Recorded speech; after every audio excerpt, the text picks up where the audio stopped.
বিয়ের খরচে ৯০টি বাড়ি।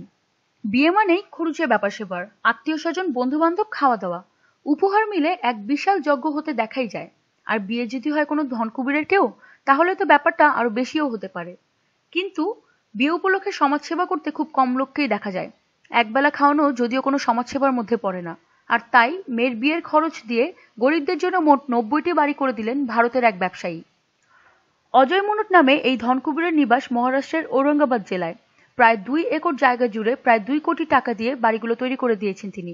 ইন্ডিয়ান এক্সপ্রেসে প্রকাশিত এক প্রতিবেদনে বলা হয়েছে, এই কাপড় ব্যবসায়ী মেয়ের বিয়ের খরচ দিয়ে গরিবদের জন্য ৯০টি বাড়ি তৈরি করে দিয়েছেন। তিনি ঔরঙ্গাবাদ জেলার লাসের টাউনের বাসিন্দা। সব মিলিয়ে খরচ হয়েছে ১.৫ কোটি টাকা। এখানে বসবাস করতে পারবে কেবল দরিদ্ররাই। তবে ৩টি মানদণ্ড ধরে দেওয়া হয়েছে। প্রথমত, গরিব ও দুস্থ হতে হবে। দ্বিতীয়ত, বস্তি এলাকায় থাকতে হবে। এবং তৃতীয়ত, কোনো ধরনের নেশা করতে পারবে না।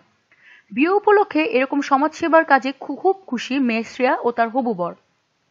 এই মুহূর্তে বাছাই করা ৪০টি পরিবার ইতিমধ্যে নতুন বাড়ি তুলে দেওয়া হয়েছে। কিছুদিনের মধ্যে আরো ৫০টি পরিবারকে সেখানে বসবাস করতে দেওয়া হবে। নিত্য নতুন এসব খবর আরো পেতে চাইলে আমাদের সঙ্গেই থাকুন এবং সাবস্ক্রাইব করুন।